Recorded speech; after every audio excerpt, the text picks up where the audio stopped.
إن الحمد لله نحمده ونستعينه ونستغفره ونعوذ بالله من شرور أنفسنا وسيئات أعمالنا من يهده الله فلا مضل له ومن يضلل فلا هادي له وأشهد أن لا إله إلا الله وحده لا شريك له وأشهد أن محمدا عبده ورسوله أما بعد فقد قال الله تعالى في القرآن العظيم أعوذ بالله من الشيطان الرجيم يا أيها الذين آمنوا اتقوا الله حق تقاته ولا تموتن إلا وأنتم مسلمون. புகழனைத்தும் அல்லாஹ் ஒருவனுக்கு உரித்தானது. அந்த அளவிலா அல்லாஹ்வுடைய சாந்தியும் சமாதானமும் அகிலத்தின் அருட்கொடையான அன்னலம் பெருமானான நபிகள் நாயகம் ஸல்லல்லாஹு அலைஹி வஸல்லம் அவர்கள் மீதும் அன்னாரின் குடும்பத்தினர் மீதும் நல்லற தோழர்கள் மீதும் நம் அனைவர்கள் மீதும் என்னென்றும் நின்று நிலவற்றமாக என்று பிரார்த்தித்தவனாக அல்லாஹ் ரப்பல் ஆலமீன் இந்த மனித குலத்திற்கு வழங்குகின்ற பல்வேறு அறிவுரைகளில் இந்த உலகத்தில் வாழ்கின்ற நாம் பல்வேறு விதமான உறவுகளோடு இணைந்து வாழ வேண்டும் என்பதை இஸ்லாமாக சொல்லி காட்டுகிறது. ஆனால் இந்த உறவுகள் இந்த உலகத்திலோ அல்லது மறுமையிலோ எந்த அளவுக்கு பயனளிக்கும் என்பதை நாம் சிந்தித்து செயல்பட வேண்டும். திருக்குர்ஆனில் சூரத்து நிசா என்கின்ற அத்தியாயத்தின் முதலாவது வசனம் அல்லாஹ் சொல்லி காட்டுகின்றான். யா அய்யுஹன்னாஸ், மனிதர்களே என்று அல்லாஹ் ரப்பல் ஆலமீன் அழைத்து, இத்தகூ ரப்பக்கும் அல்லதீ ஹலக்கக்கும் மின் நஃப்ஸின் வாஹிதா, ஒரே ஆன்மாவிலிருந்து ஒரே உயிரிலிருந்து உங்கள் அனைவரையும் படைத்த இறைவனை நீங்கள் அஞ்சிக் கொள்ளுங்கள் என்பதாக அல்லாஹ் சொல்லி காட்டிவிட்டு, வஹலக மின்ஹா ஜௌஜஹா, அந்த ஓர் உயிரிலிருந்து தான் அதனுடைய ஜோடியாக இருக்கக்கூடிய அந்த பெண்ணினத்தை அல்லாஹ் ரப்பல் ஆலமீன் படைத்தான். வபஸ மின்ஹுமா ரிஜாலன் கஸீரன் வநிஸாஅ, அந்த இரண்டு நபர்களிலிருந்து, அதாவது ஆண் பெண் ஜோடியிலிருந்து தான் அனைத்து விதமான எண்ணிலடங்காத ஆண்களையும் பெண்களையும் அல்லாஹ் ரப்பல் ஆலமீன் படைத்தான் என்று சொல்லிவிட்டு, வத்தகுல்லாஹ அல்லதீ தஸாஅலூன பிஹி வல் அர்ஹாம், எந்த உறவுகளை பற்றி அல்லாஹ் நாளை மறுமையிலே விசாரிப்பானோ அந்த உறவுகள் விஷயத்தை நீங்கள் அல்லாஹ்வை அஞ்சிக் கொள்ளுங்கள் என்பதாக சொல்லி, இன்னல்லாஹ கான அலைக்கும் ரகீபா, நீங்கள் செய்பவற்றை அல்லாஹ் ரப்பல் ஆலமீன் கண்காணிக்கக்கூடியவனாக இருக்கிறான் என்பதாக அல்லாஹ் சொல்லி காட்டுகின்றான். இதன் அடிப்படையிலே இந்த உலகத்தில் வாழக்கூடிய நாம் ஏதேனும் ஒரு உறவுகளை சார்ந்தவர்களாகத்தான் இருக்க வேண்டும். தாய் தந்தை என்று சொல்லக்கூடிய உறவுகள், பிள்ளைகள் என்று சொல்லக்கூடிய உறவுகள், அதே போன்று இரத்த சொந்தங்களை தாண்டி கணவன் மனைவி என்று சொல்லக்கூடிய பந்தங்கள், இப்படியாக ஏதேனும் ஒரு உறவு முறைகளை சார்ந்து இருக்க வேண்டும். அதை தாண்டி நட்பு என்று சொல்லக்கூடிய வட்டாரத்தை பார்த்தோம் என்று சொன்னால் யாராக இருந்தாலும் நண்பர்கள் இல்லாமல் இருக்க முடியாது.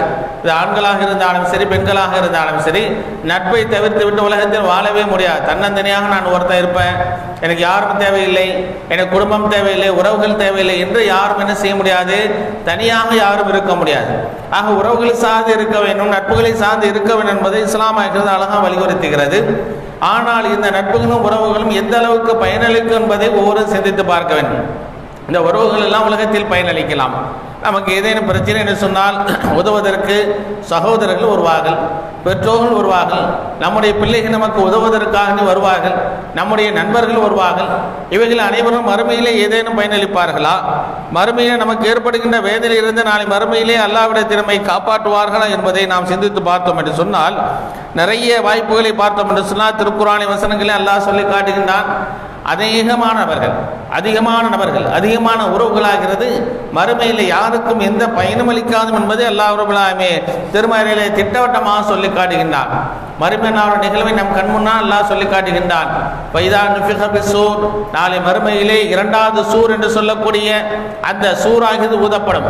முதலாவது சூர் ஊதப்படுகின்ற பொழுது உலகத்தை அல்லாஹ் ரப்பல் ஆலமீன் அழித்து விடுவான். நீண்ட நாட்களுக்கு பின்பு அல்லாஹ் எத்தனை காலம் நாடுகின்றானோ அப்படியே நீடித்திருக்கும். மீண்டும் மறுமையிலே எழுப்ப வேண்டும் என்று சொல்லக்கூடிய சூழ்நிலை வருகின்ற பொழுது அல்லாஹ் என்ன செய்வான், அல்லாஹ் எந்த நாளிலே நாடுகின்றானோ அப்பொழுது அல்லாஹ் எழுப்புவான்.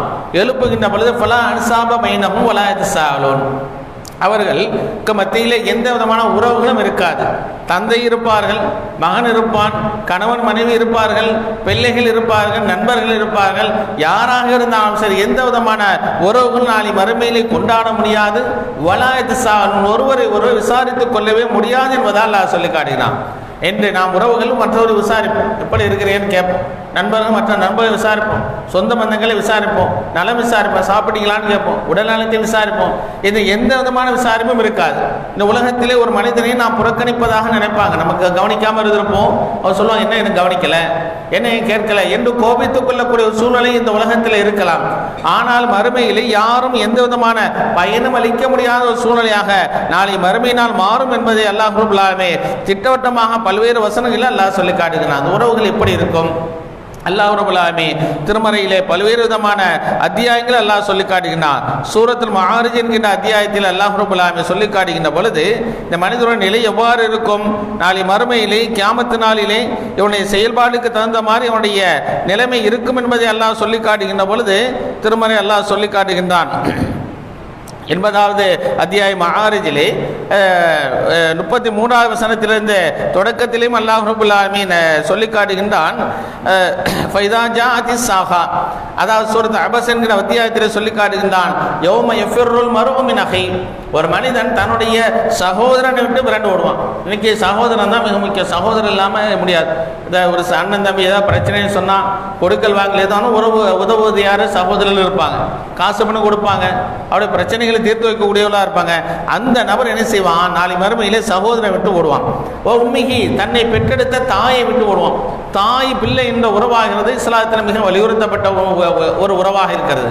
அது முஸ்லிம்கள் மாத்திரமல்ல, முஸ்லிம் அல்லாத மக்களாக தான் தாய் என்ற உறவாகிறது மிக புனிதமான உறவாக கருதப்படுகிறது.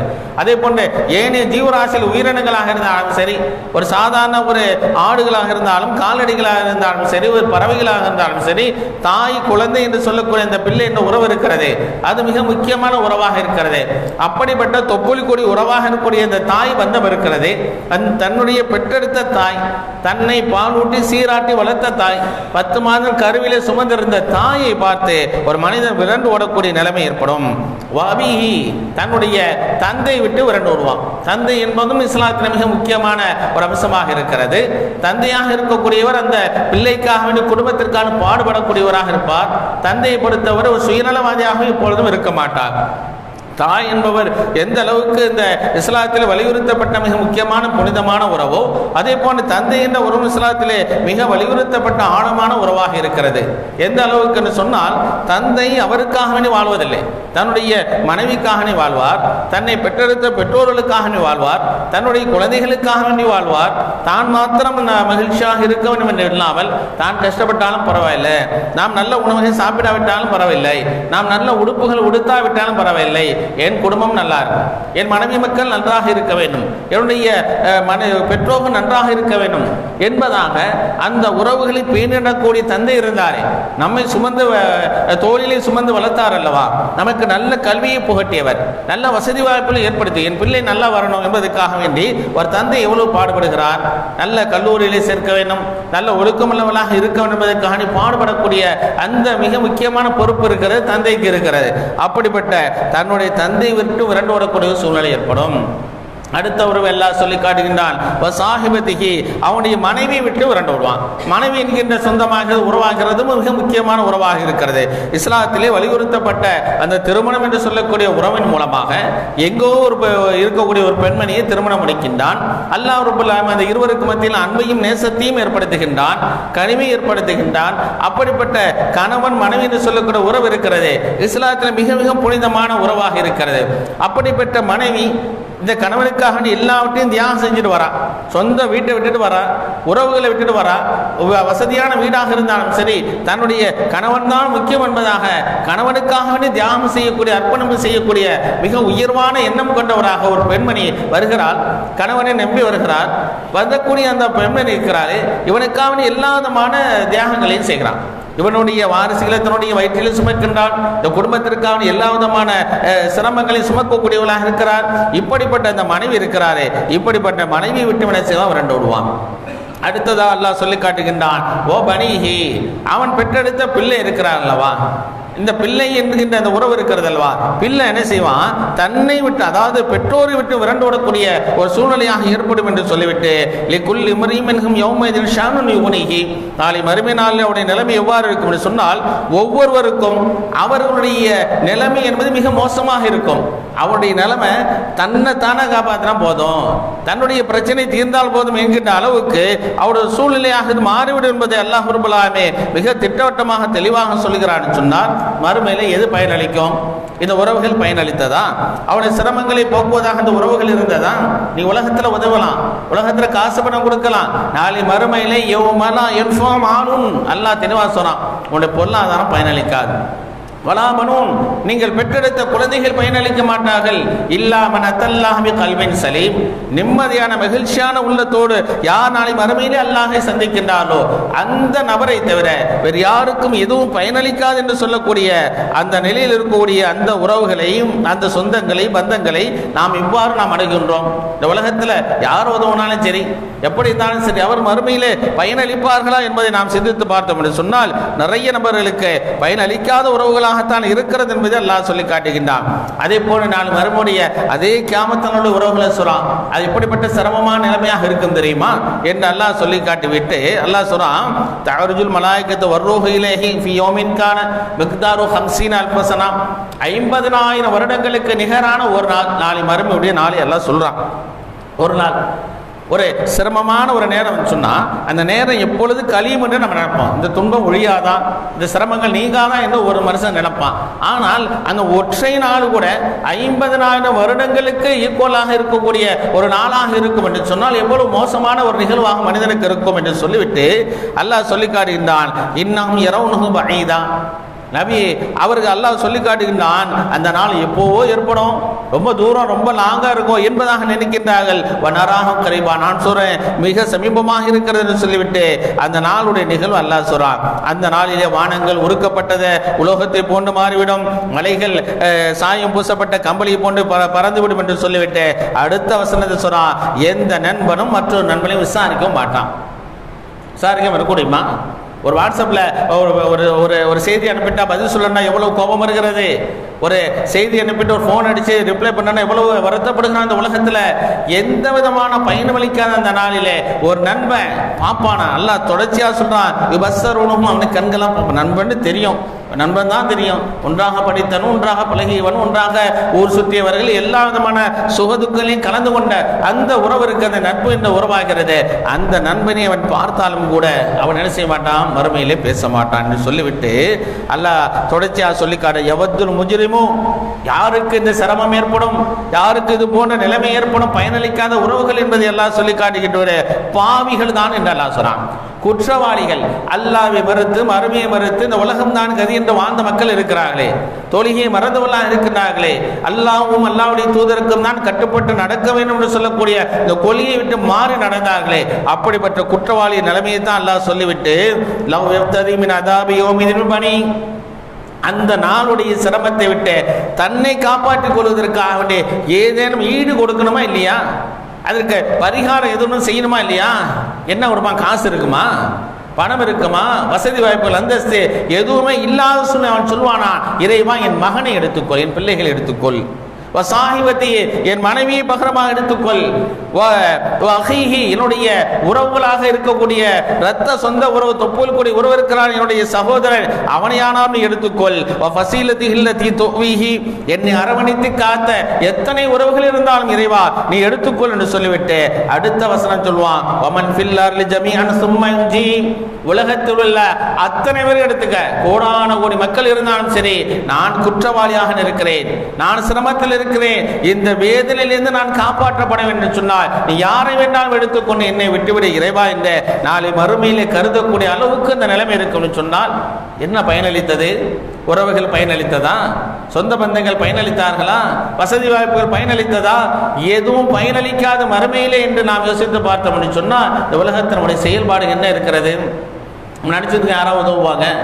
அல்லாஹ்வுடைய தூதர் நபியுல்லாஹி ஸல்லல்லாஹு அலைஹி வஸல்லம் அவர்கள் தன்னுடைய குடும்பத்தினர் அழைத்து சொல்கின்றார், யா ஃபாத்திமா பின்த் முஹம்மத், யா யா அப்துல் முனாஃபுடைய மக்களை சந்ததிகளே, இந்த உலகத்திலே நீங்கள் அல்லாஹ்வை மாத்திரம் அஞ்சிக் கொள்ளுங்கள் என்று சொல்லிவிட்டு அழைப்பு விடுத்துவிட்டு தன் மகள் ஃபாத்திமாவை சொல்கின்றார்கள், யா ஃபாத்திமா பின்த் முஹம்மத், முஹம்மதுடைய மகள் ஃபாத்திமாவை, சலீமின் மால் என்னிடம் இருக்கிற பொருளாதாரத்தை ஏதேனும் கேள், நான் என்னதை தருகிறேன், மா உகுனி அன்க மினல்லாஹி ஷையா, நாளை மறுமையிலே அல்லாஹ்விடமிருந்து உன்னை நான் காப்பாற்ற முடியாது என்று சொன்னாங்க. உறவு. அல்லாஹ்வுடைய தூதருடைய உறவும் ஃபாத்திமா ரலியல்லாஹு உறவும் சாதாரண விஷயமா? ரசூலுல்லாஹ் சொன்னாங்க, ஃபாத்திமத்து மின்னி பிதஅத்து மின்னி, ஃபாத்திமா என்னிலிருந்து ஒரு துண்டு, என்னுடைய ஒரு பாகம், என்னுடைய ஒரு பார்ட். ரசூலுல்லாஹ் என்னிலிருந்து உள்ளவங்க. ஃபாத்திமாவை உயிருக்கு உயிராக நேசித்தவர் அல்லாஹ்வுடைய தூதர் ஸல்லல்லாஹு அலைஹி வஸல்லம் அவர்கள். எங்கேனும் பயணம் செல்கின்ற பொழுது ஃபாத்திமாவை பார்த்து விட்டு தான் செல்வார்கள். பயணத்திலிருந்து வந்த பிறகு பள்ளிவாசலில் சென்று அல்லாஹ்வுடைய தூதர் தொழுது விட்டு வந்து மறுபடியும் தன் மகளை ஃபாத்திமாவை பார்ப்பார்கள். ஃபாத்திமா ரலியல்லாஹு அன்ஹா அவர்களுக்கு கவலை ஏற்பட்டால் அல்லாஹ்வுடைய தூதர் கவலைப்படுவாங்க. அப்படி அரவணைத்து வந்த தன்னுடைய மகள் ஃபாத்திமாவிற்கு சொல்கின்றார்கள், உலகத்தை எதை வேணாலும் கேள், அவன் உறவு தான், முஹம்மது ரசூலுல்லாஹ் அல்லாஹ்வுடைய தூதர் தான், அவன் தந்தை தான், இது மிகப்பெரிய அந்தஸ்து. ஆனால் மறுமையிலே உன்னை நீ காப்பாற்றிக் கொள்ள வேண்டும். அல்லாஹ் அவர்கள் கொடுத்த பரிசு என்ன? ஃபாத்திமா ரலியல்லாஹு அன்ஹா அவர்களுக்கு அல்லாஹ் மறுமையில் வழங்கக்கூடிய அந்தஸ்துகள் என்ன? அந்த செய்தியிலே உள்வாங்கிய அன்னை ஃபாத்திமா ரலியல்லாஹு தஆலா அன்ஹவர்கள், நாம் அல்லாஹ்வுடைய தூதருடைய மகளாக இருக்கலாம், முஹம்மது ரசூலுல்லாஹ்வுடைய செல்வ புதல்வியாக பாசத்திற்குரிய குழந்தையாக இருக்கலாம், ஆனால் நம்மை காப்பாற்றிக் கொள்ள வேண்டும் என்று சொன்னால் நாம் அல்லாஹ்வுக்கும் அல்லாஹ்வுடைய தூதருக்கு கட்டுப்பட்டு நடக்க வேண்டும் என்று சொல்லக்கூடிய ஏகத்துவ கொள்கையிலே உறுதியாக இருந்தார்கள். ரசூலுல்லாஹ் மரண சமயத்திலே ஃபாத்திமா மகளை அழைத்து சொல்கின்றார்கள், அல்லாஹ்வுடைய தூதர் மரண படுக்கையில் இருக்கிறாங்க. மகள் ஃபாத்திமா ரலியல்லாஹு அன்ஹா அவர் கதறி அழுகிறார்கள், யா பத்தா, என் தந்தைக்கு வந்து கை சேதமே, இது போன்று கஷ்டப்படுறீங்களே என்று ஃபாத்திமா அழைத்து மகளை அழைத்து மெதுவாக அவர்களுக்கு காது விழுகின்ற போது சொல்கின்றார்கள், ஃபாத்திமா, இன்றைய தினத்துக்கு பின்பாக உன் தந்தை கஷ்டப்படவே மாட்டேன். அப்படின்னு என்ன, இன்னைக்கு இதுதான் லாஸ்ட், இனி நான் மூத்தா போறேன் என்பதை சூசமா சொல்றாங்க. மகள் புரிந்து கொண்டு கதிர் அழுகிறார்கள். மீண்டும் ஃபாத்திமா அழைத்து ரெண்டு விதமான ஹதீஸில் வருகிறது. ஒரு ஹதீஸில் வருகிற, ஃபாத்திமா, நீ தான் என்னுடைய மரணத்துக்கு முன்பாக என்னுடைய குடும்பத்திலே முதன்மையாக சந்திக்கக்கூடியவர் நீதான் என்று சொல்றாங்க. ஃபாத்திமா சிரிக்கிறார். மற்றொரு ஹதீஸில் வருகிறது, ஃபாத்திமா, உன்னை சொர்க்கத்தின் பெண்களின் தலைவியாக அல்லாஹ் ஆக்கியிருப்பதை நீ மகிழ்ச்சி அடையவில்லையா? ஃபாத்திமா மகிழ்ச்சி அடைகிறார்கள். இதுதான் அப்ப உலகத்தில் வாழ்கின்ற பொழுது தந்தை என்ற உறவு என்பது மிக உயர்வான உறவு. அதிலும் அல்லாஹ்வுடைய தூதருடைய மகளாக இருக்கக்கூடியவர்கள் நாளை வறுமையில நம்முடைய இந்த உறவாக எது காப்பாற்றாது, அல்லாஹ்வுக்கு கட்டுப்பட்டு நடந்தால்தான் முடியும் என்று சொல்லக்கூடிய அந்த உயர்வான கொள்கையில் உறுதியாக இருந்ததால் ஃபாத்திமா ரலியல்லாஹு அன்ஹா அவர்கள் சுவனத்தின் தலைவருடைய பெண்களுடைய தலைவியாக அல்லாஹ்வுடைய தூதரை நான் நற்செய்தி கூறப்பட்டார் என்பதை பார்க்கின்ற பொழுது நாம் என்னத்தை பார்த்தோம்? நம்ம இவைகளை செய்கின்றோம், நம்முடைய அமல்கள் சரியாக இருக்கிறதா, நம்முடைய செயல்பாடுகள் சரியான முறை அல்லாஹ்வுக்கும் அல்லாஹ்வுடைய தூதருக்கு கட்டுப்பட்டு நடக்கிறோமா? நிறைய விஷயங்கள் யோசிக்கிறோம். இது முடியுமா, இது முடியாதா, இது அல்லாஹ்வுடைய தூதருக்கு கட்டுப்பட்டு நடக்கக்கூடிய செயலை தான் நாம் செய்கிறோமா என்பதை ஒவ்வொரு உள்ளத்தை நாம் தொட்டு பார்த்தோம் என்று சொன்னால் நிறைய விஷயங்களை போட்டு விட்டுருப்போம். இது எங்களால் முடியாது, சுபூத்தில் எங்களால் முடியாது, அல்லாஹ்வுக்கும் அல்லாஹ்வுடைய தூதர் கட்டுப்பட்டு வாழ்க்கை அமைத்துக் கொள்ள முடியாது என்கின்ற நிலையிலே கையெறிந்த நிலையிலே தான் நாம் இருக்கிறோம். நாளை மறுமை நிகழ்வையும் அல்லாஹ் சொல்லி காட்டுகின்றான். நாளை மறுமையிலே அல்லாஹ்வுக்கும் அல்லாஹ்வுடைய தூதருக்கு மாறு செய்து இறை தூதருக்கு மாறு செய்த நபருடைய நிலைமை அல்லாஹ் ரப்பல் ஆலமீன் நாளை மறுமையிலே சொல்லி காட்டுகின்றான். அந்த மனிதன் சொல்வானா, யா லைத்தனி இத்தகது மா ரசூல் சபீலா, இறைவா, எனக்கு வந்த நஷ்டமே, கை சேதமே, நான் இறை தூதரோட வழியை ஏற்படுத்தி கொண்டிருக்க கூடாதா? இத்தகது ஃபுலானன் ஹலீலா, யாரையும் நான் நண்பனாக எடுத்துக்கிட்டேன். அந்த நண்பன் லகத் அதல்லனி அனி சபீல், நேரான வழியை விட்டு என்னை வழிதவரை செஞ்சுட்டான், தப்பு ஐடியா கொடுத்தான், மாற்று கொள்கையில் என்னை கொண்டு போய் விட்டுட்டான், உனக்கு மாறு செய்யக்கூடிய தூதருக்கு மாறு செய்யக்கூடிய பாவமான காரியங்களை என்னை ஈடுபடுத்தி விட்டான், எனக்கு வந்த நஷ்டமே என்று நாளை மறுமையிலே புலம்பினாலும் கூட இந்த புலம்பலுக்கு அல்லாஹ் பதில் சொல்வானா? அந்த புலம்பலுக்கு நிவாரணம் என்பது கிடைக்குமா மறுமையில் சொன்னால் ஒருபோதும் கிடைக்காது என்பதை உணர்ந்தவளாக நம்முடைய வாழ்க்கையை சீராக்க வேண்டும். இந்த உறவுகள் என்பது உலகத்தோடு விழுந்து விடலாம். இந்த உறவுகள் என்பது உலகத்திலே ஏதேனும் ஒரு பயனளிக்கலாம். ஆனால் இந்த உறவுகளோ, நட்புகளோ, சொந்தங்களோ, பந்தங்களோ, தொப்புள் கொடி உறவுகளோ யாரும் மறுமையிலே எந்த விதமான பயனும் அளிக்க முடியாது என்பதை கவனத்தில் கொண்டு அல்லாஹ்வுக்கும் அல்லாஹ்வுடைய தூதருக்கும் கட்டுப்பட்டு நடக்கக்கூடிய நல்லடியார்களாக அல்லாஹ் ரப்பல் ஆலமீன் உங்களை ஆக்கி வருவானாக.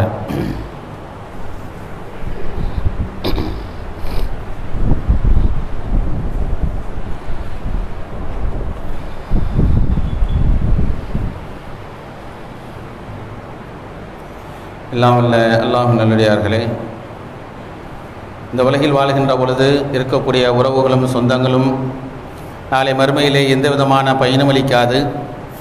அது மறுமையிலே நமக்கு ஒரு பாரமான, ஒரு சிரமமான, அது மிகவும் இக்கட்டான ஒரு சூழல், விழுந்தால் நரகத்தின் படுகொலியில் தான் விழ முடியும் என்கின்ற சூழல் வந்தாலும் கூட அவர்களால் நாளை மறுமையிலே நம்மை காப்பாற்ற முடியாது என்பதை நாம் உணர்ந்து செயல்பட வேண்டும். இல்லை என்று சொன்னால் அந்த நரகத்திற்குரியவர்களாக நாம் மாற்றப்படுவோம். அதில் மீள முடியாத துக்கமும் சிரமமும் ஏற்படும் என்பதை நாம் கவனித்துக் கொள்ள வேண்டும். அதே நேரத்தில் எந்த உறவுகளுக்கும் அல்லாஹ் ரப்பல் ஆலமீன் ஒரு வழியை காட்டுறான். இந்த உறவுகள்லாம் பயனளிக்காதான். ஆனால் ஒரு சில உறவுகள் இருக்கின்றன. அந்த உறவுகளாகிறது இறைவனுடைய பொருத்தத்திற்குரிய உறவுகளாக இருக்கும். அல்லாஹ்வுக்கும் அல்லாஹ்வுடைய தூதருக்கு கட்டுப்படுகின்ற பொழுது அந்த உறவுகளாகிறது மறுமையிலே நம்மோடு சேர்ந்து வாழ, இந்த உலகத்தில் வாழ்கின்றப்ப நம்ம நினைப்போம் இவங்களோட சேர்ந்து வாழ்ந்தால் நல்லா இருக்குமே, இந்த உறவு தான் இருந்தால் நல்லா இருக்குமே நினைக்கிற மக்களும் இருக்கிறாங்க. சில பேர் என்னப்பாங்க, இதோட தொலைஞ்சிச்சு துன்பம் தொலைஞ்சிச்சு, மறுமையில் நல்ல வாழ்க்கையில் ஒரு இதெல்லாம் ஒரு மனைவியா ஊரில் கட்டிட்டு போடலாம், இதை கணவனா துன்பம் முடிஞ்சு போச்சு, பிள்ளையா இது முடிஞ்சு போச்சு என்று நினைக்கக்கூடிய மக்களும் ஏதோ சோதனை இருக்கலாம். ஆனால் நல்ல சாலிகான நல்லறங்கள் செய்த உறவுகளை அல்லாஹ் எப்படி திரும்ப கொண்டு வரானா, திருமறை அல்லாஹ் சொல்லி காட்டுகின்றான். சூரத்துல் முஃமினூன் என்கிற அத்தியாயத்திலே அல்லதீன யஹ்மிலுல் அர்ஷ வ மன் ஹவ்லஹு, அரிசி சுமக்கக்கூடிய மலக்குகள் இருக்கிறாங்க. அல்லாஹ்வுடைய சிம்மாசனத்தை சுமக்கக்கூடியவர்கள். ஸப்பிஹூன பிஹம்தி ரப்பிஹிம், அல்லாஹ்வை என்ன செய்வாங்க, போற்றி புகழ்வாங்க, அல்லாஹ்வை நம்புவாங்க. வயஸ்தக்ஃபிரூன, அல்லாஹ் விட்டதிலே யார் பாவ மன்னிப்பு தரணும், யாருக்காக வேண்டிய லில்லதீன ஆமனு, நம்பிக்கை கொண்டு ஈமான் கொண்டு கொள்கையில உறுதியாக இருக்கிறாங்கல்ல, லா இலாஹ இல்லல்லாஹ் முஹம்மது ரசூலுல்லாஹ்னு சொல்லக்கூடிய இந்த கொள்கையை மாறாமல் உறுதியாக இருக்கின்றார்களே அவர்களுக்கான அல்லாஹ்ட்ட துஆ செய்வாங்களாம். ரப்பனா வஸிஅத குல்ல ஷைஇன் ரஹ்மத்தன் வ இல்மா, இறைவா எங்கள் இறைவனே உன்னுடைய அருளாலும் ஞானத்தாலும் அனைத்தையும் நீ சூழ்ந்திருக்கிறாய் என்று சொல்லிவிட்டு வகஃபிர் லில்லதீன தாபு, உன்ட்ட மன்னிப்பு கேட்டு எவ்வளோ பேர் வராங்க அவங்களை மன்னிச்சிரு. வத்தபு சபீலக்க, உன்னுடைய வழியை யார் பின்பற்றி வாழ்கிறார் மன்னித்து விடு. வகஹிம் அதாபன் நார், ஜஹீம் நரக நெருப்பை விட்டு காப்பாற்றி விட்டு சொல்லிவிட்டு ஒரு உறவுகளை சொல்றாங்க. ரப்பனா வதுகலும், அவங்களை சொர்க்கத்தில் ஜன்னாத்தி அதில்லத்தி வாத்தகம், எந்த நல்லறம் செய்தால் நீ சொர்க்கத்தில் நுழைய வைப்பா என்று வாக்குறுதி கொடுத்தாயோ அப்படிப்பட்ட சோனத்தில் நுழைய செய்ய வேண்டிவிட்டு வமன் சலஹமின் ஆபாயும், அவருடைய மூதாதையர்கள் பெற்றோர்கள் இருக்கிறாங்களே சாலிகான அமல் செஞ்சிருக்காங்க, அவங்களும் சேர்ந்து போட்டோம். நம்முடைய தாய் தந்தை சொர்க்கம் வேணுமா, நம்முடைய தாய் தந்தையர்கள் நம்மளோடு நாளை மறுமையில் வர வேண்டும் என்று சொன்னால் அவர்களும் சாலிகான அமல் செஞ்சிருக்கணும், நல்ல அமல் செஞ்சிருக்கணும். நாளை மறுமையிலே இருக்கக்கூடிய நிகழ்வு யோசிச்சு பாருங்க. இந்த உலகத்திலே எத்தனை இறைத்தூதர் முதன்மையானவர்கள் இப்ராஹிம் அலைஹிஸ்ஸலாத்தின் பார்க்கணும். அவருடைய தந்தைக்கு அல்லாஹ் ஈமான் கொடுக்கல. இறைத்தூதர் முதன்மையான முதல்ல இறைத்தூதர் மனித குலத்தினுடைய வழிகாட்டிய முதல் இறைத்தூதராக வந்த நூஹ் அலைஹிஸ்ஸலாம் அவருடைய பிள்ளைக்கு அல்லாஹ் ஈமானுடைய பாக்கியத்தை கொடுக்கல. அல்லாஹ் சொன்னா உன் சாலிஹான பெற்றோர்களாக இருக்கிறாங்களா, மலக்கள் துஆ செய்றாங்க, இறைவா அவர்கள் நுழைய செய், சொர்க்கத்தை நுழைய செய். வஸ்வாஜிகும், அவருடைய நல்லறமிக்க மனைவிகள் இருக்கிறார்களே அவர்களோடு சேர்ந்த சொர்க்கத்துக்கு அனுப்பும். இறைத்தூதர் லூத் அலைஹிஸ்ஸலாம், இறைத்தூதர் நூஹ் அலைஹிஸ்ஸலாம் அவருடைய மனைவிக்கு அல்லாஹ் ஈமானுடைய பாக்கியத்தை கொடுக்கல. வகீல் அதுகுலன் நார மஅத்தாகிலீன், அல்லாஹ் சொன்னானா நீங்கள் இருவரும் நரகத்தில் நுழைந்து விடுங்கள் என்று அல்லாஹ் சொன்னான். அப்படிப்பட்ட நரகவாசிகளாக எத்தனையோ மனைவியர் நபிமாவுடைய மனைவிகளோ இருந்திருக்கின்ற பொழுது நம்முடைய மனைவியின் மீது நாம் அன்பும் பாசம் வைத்திருந்தது உண்மை என்று சொன்னார். அவரின் கொள்கை சார்ந்த சாலிகான அமல் செய்கின்ற பொழுது நம்மோடு சொர்க்கத்தில் வருவாங்க. நீங்க உலகத்தில் வரலாம், எங்க போனாலும் வருவாங்க, கடத்தர் போனால் வருவாங்க, ஹாஸ்பிட்டல் உடம்பு முடியலையா துணையாக வரக்கூடிய நம்ம துணைவியர்கள் நாளை மறுமை சொர்க்கத்தில் நமக்கு துணையாக இருக்க வேண்டும் சொன்னால் சாலிகான அமல் செய்யணும். வதுர்ரியாத்தினுடைய சந்ததிகள் மகனாக இருந்தாலும் பேர குழந்தைகளாக இருந்தாலும் செல்லும் அனைவர்களும் நல்லறம் செய்திருந்தாலும் சொன்னால் அவர்களோடு நீ என சொர்க்கத்தில் நுழைய செய்து இறைவா என்று மலக்குகள் துஆ செய்வார்களாம். மேலும் மலக்குகள் துஆ செய்வாங்க, எத்தனை சந்தேகம் பெற்றோர்கள் பிள்ளைகள் மகன் பேர் அனைவர்களுக்குமான நல்லமல் செய்தவர்களுக்கு மலக்குகள் துஆ செய்வாங்க. வகஹி மின செய்யா, இறைவா அவர் செய்கின்ற சிறு குல பிள்ளைகள்லாம் மன்னித்து விடு என்று சொல்லிவிட்டு வமன் தக்கு செய்யாத்தின் பக்கத்தில் ரஹ்மத்தா, யார் சிறு தவறுகளை விட்டும் பாவங்களை விட்டும் எவர்கள் தவிர்த்து கொண்டு உலகத்தில் வாழ்கின்றார்களோ உன்னுடைய அருளுக்குரியவர்களாக இருக்கிறார் சொல்லிவிட்டு உலகத்தில் எத்தனை வெற்றிகள் கிடைத்தாலும் சரி இது போன்ற ஒரு வாய்ப்பு யாருக்கு கிடைக்கின்றதோ அவர்கள் தான் மகத்தான வெற்றியாளர்கள் என்பதாக அல்லாஹ்வுடைய மலக்குமார்கள் அல்லாஹ்வுடைய அரிசியை சுமக்கக்கூடிய மலக்குகள் நமக்காக பிரார்த்தனை செய்வார்கள் என்பதை கவனத்தில் கொண்டு அப்படி சொன்னால் சாலிகான கொள்கை கொண்டோம், நல்ல கொள்கை உடையவர்களாக நம்முடைய குடும்பத்தினரை கொண்டு வர வேண்டும். அப்படி கொண்டு வருகின்ற பொழுதுதான் அது போன்ற மகத்தான வெற்றி கிடைக்கும் என்பதை அல்லாஹ் ரப்பல் ஆலமீன் சொல்லி காட்டுகின்றான். மற்ற வசனத்தை அல்லாஹ் ரப்பல் ஆலமீன் சொல்லி காட்டுகின்றான். நாளை மறுமையிலே உறவுகள் என்று நாம் சொன்னோம் அல்லவா, அப்படிப்பட்ட உறவுகளிலே மிக சிறப்பான உறவாக அல்லாஹ் ரப்பல் ஆலமீன் சொல்லி காட்டுகின்றான். யார் எப்படிப்பட்ட நல்லறங்கள் செய்தால் நாளை மறுமையிலே வெற்றியாளர்களாக சிறப்புக்குரியவர்களாக மாறுவார்கள் என்பதை அல்லாஹ் ரப்பல் ஆலமீன் சொல்லி காட்டிவிட்டு எவர்கள் அல்லாஹ்வுக்கும் அல்லாஹ்வுடைய தூதருக்கும் கட்டுப்பட்டு இந்த உலகத்தில் வாழ்கின்றார்களோ அவர்களுக்கு அல்லாஹ் செய்கின்றான் எப்படிப்பட்ட நன்மை தருகிறான் சொன்னால் உலாயிக்க மஅல்லதீன அன்அமல்லாஹு அலைஹிம், அல்லாஹ்வுடைய அருளுக்குரியவர்களோடு நாளை மறுமையை கொண்டு சேர்ப்பான். யார் அல்லாஹ்வுடைய அருள்குறைவு என்று அல்லாஹ் சொல்லி காட்டுகின்ற பொழுது அல்லாஹ் சொல்லி காட்டுகின்றான், உலாய்க்கு அனஅமல்லாஹு மஅல்லதி அனஅமல்லாஹு மினன் நபி, நபிமார்களோடு கொண்டு சேர்ப்பான். வஸ்ஸித்தீக்கின் உண்மையாளரோடு சேர்ப்பான். வஷ்ஷுஹதா உயிர் தியாகிகளோடு போய் சேர்ப்பான். வஸ்ஸாலிஹின் நல்லடியார்களோடு. வஹஸன உலாய்க்கு ரஃபீகா அவர்கள் தான் தோழமையிலே மிகச் சிறந்தவர் என்பதை அல்லாஹ் சொல்றான். அப்ப நட்பாக இருந்தாலும் சரி, உறவுகளாக இருந்தாலும் சிறந்த தோழமை. இந்த வாசம் அல்லாஹ்வுடைய தூதர் நபிகள் நாயகம் ஸல்லல்லாஹு அலைஹி வஸல்லம் மௌத்துடைய நேரத்தை சொல்றாங்க. நபி அவர்களுக்கு மௌத்து வந்துடுச்சு. ரசூலுல்லாஹி ஸல்லல்லாஹு அலைஹி வஸல்லம் கடைசி நேரத்தில் இருக்கிறாங்க. சக்கராத்துடைய நேரத்தில் அல்லாஹ்வுடைய தூதர் நபிகள் நாயகம் ஸல்லல்லாஹு அலைஹி வஸல்லம் சொன்ன இந்த வாசகம் தான் இந்த அருமையான வாசகம். ரசூலுல்லாஹ் சொல்றாங்க, அல்லாஹ்வுடைய தூதர் சொல்றாங்க, அல்லாஹும் பிர் ரஃபீக்கில் அலா, இறைவா உயர்வான அழகிய தோழனோடு என்னை சேர்த்து. அழகிய தோழன் அல்லாஹ் தான். அல்லாஹ் விட ஒரு தோழமை உலகத்தில் உண்டா? அல்லாஹ்வை போன்ற ஒரு நட்பு என்பது உண்டா? நபிகள் நாயகம் ஸல்லல்லாஹு அலைஹி வஸல்லம் மௌத்தாவது 5 நாளைக்கு முன்னால் மக்கள்லாம் திரட்டி கூப்பிட்டு சொல்றாங்க, உங்களுக்கு நான் எதோ கொடுக்க வேண்டியது தான் கொடுத்துருங்க, கேட்டு வாங்கிடுங்க, ஏதாலும் செய்ய வேண்டியது தான் செஞ்சிடறேன், எல்லாத்தையும் கணக்கு முடிச்சுட்டாங்க. முடிச்சுட்டு சொன்னாங்க, இந்த உலகத்தில் நான் யாருக்கு எது எது செய்யணுமோ எல்லாத்தையும் செஞ்சு முடிச்சுட்டேன். ஆனால் என்னுடைய தோழர் அபூபக்கர் இருக்கிறாரே, இவருக்கு நான் மறுமையிலே நான் அவருக்கு நற்கூலியிலே நான் அல்லாஹ்விடத்தில் பெற்றுத்தருவேன் என்று சொல்லிவிட்டு நபிகள் நாயகம் ஸல்லல்லாஹு அலைஹி வஸல்லம் சொல்றாங்க, யாரேனும் ஒரு மனிதன் மற்றொரு மனிதரை நண்பனாக எடுத்துக்கொள்வது முடியும் என்று சொன்னால், நான் ஒருவரை நண்பனாக எடுத்துக்கொள்வது முடியும் என்று சொன்னால் நான் அபூபக்கரை தான் எடுத்துக்குவேன். ஆனாலும் கூட அல்லாஹ் என்னை நண்பனாக எடுத்துக்கொண்டான். இப்ராஹிம் அலைஹிஸ்ஸலாம் அவர்கள் அல்லாஹ்வுடைய நண்பராக இருந்தார்கள், கலீலுல்லா, அல்லாஹ்வுடைய உற்ற தோழராக. அதே போன்ற சொல்லுறாங்க, என்னையும் அல்லாஹ் நண்பனாக எடுத்துக்கொண்டான் என்று அல்லாஹ்வுடைய சொன்னார்கள் அல்லவா. அப்படிப்பட்ட பாக்கியம் பொருந்திய வாய்ப்பு யாருக்கு கிடைக்கும்? அல்லாஹ்வுக்கு கட்டுப்பட வேண்டும். இந்த வசனத்தை ஆரம்பம் தான் சொல்றான். இதைத்தான் அல்லாஹ்வுடைய ஒரு மௌத்துடைய சமயத்தில் கடைசி வாசனம் சொன்னதே இதுதான். அல்லாஹ் பிர் ரஃபீக்கில் அலா, லா இலாஹ இல்லல்லாஹ், வணக்கத்திற்கு அல்லாஹ்வை தவிர வேறு யாரும் இல்லை. ஃபைனலில் மௌத்தி சக்கராத்துன், மரணத்திற்கு சில மயக்கங்கள் இருக்கிறது என்று அல்லாஹ்வுடைய தூதரவர்கள் சொல்லிக்கென்றே சொன்னார்கள். அல்லாஹ்வுடைய சொன்னாங்க, அல்லாஹ் பிர் ரஃபீக்கில் அலா, உயர்வான நண்பனாக இருக்கக்கூடிய அழகிய நண்பனாக இருக்கிற இறைவா, உன்னோடு என்னை சேர்த்துக்கொள் என்று அல்லாஹ்வுடைய தூதர் நபி ஸல்லல்லாஹு அலைஹி வஸல்லம் அவருடைய கடைசி வார்த்தையாக நம்ம ஹதீஸில் பார்க்கிறோம். இவர் சொல்லக்கூடிய அனைத்து செய்தியும் இதுதான், அல்லாஹ் கட்டுப்படணும். இதுதான் நாளை மறுமையில் பயனளிக்கும். அல்லாஹ்வுடைய தூதருக்கு கட்டுப்பட வேண்டும். இதுதான் நாளை மறுமையில் நன்மை பயக்கக்கூடியதாக இருக்கும். அவர்கள் நாளை மறுமையில் நபிமார்களோடு, உண்மையாளர்களோடு, சுஹதாக்கள் என்று சொல்லக்கூடிய அல்லாஹ்வுடைய பாதை உயிரை விட்டாங்களே, தியாகம் செய்கிறாங்களே, இறைவனுடைய மார்க்கத்திற்காக தன்னுடைய உயிரை தியாகம் செய்கிறாங்க, அவர்களோடு சாலிஹா நல்லடியாரோட மறுமையில் இருப்பார்கள் அல்லாஹ் சொல்லி காட்டுகின்றான். அப்படிப்பட்ட பாக்கியத்தை எல்லாம் வல்ல அல்லாஹ்விடத்தில் கேட்டு நம்முடைய செயல்களை சீராக்கி நம்முடைய உலகத்தில் வாழ்கின்ற பொழுது குர்ஆன் என்று சொல்லக்கூடிய அல்லாஹ்வுடைய வேதத்தை மாத்திரம், ஹதீஸ் என்று சொல்லக்கூடிய நபிகள் நாயகம் ஸல்லல்லாஹு அலைஹி வஸல்லம் ஆதாரபூர்வமாக நபி வழியை மாத்திரம் பின்பற்றி வாழ்ந்து மரணிக்கக்கூடிய பாக்கியத்தை எல்லாம் வல்ல ரப்பல் ஆலமீன் நம்ம நினைவுக்கு தந்தருள்வானாக. வாஹிர் தஅவானா அல்ஹம்துலில்லாஹி ரப்பில் ஆலமீன். அஸ்ஸலாமு அலைக்கும்.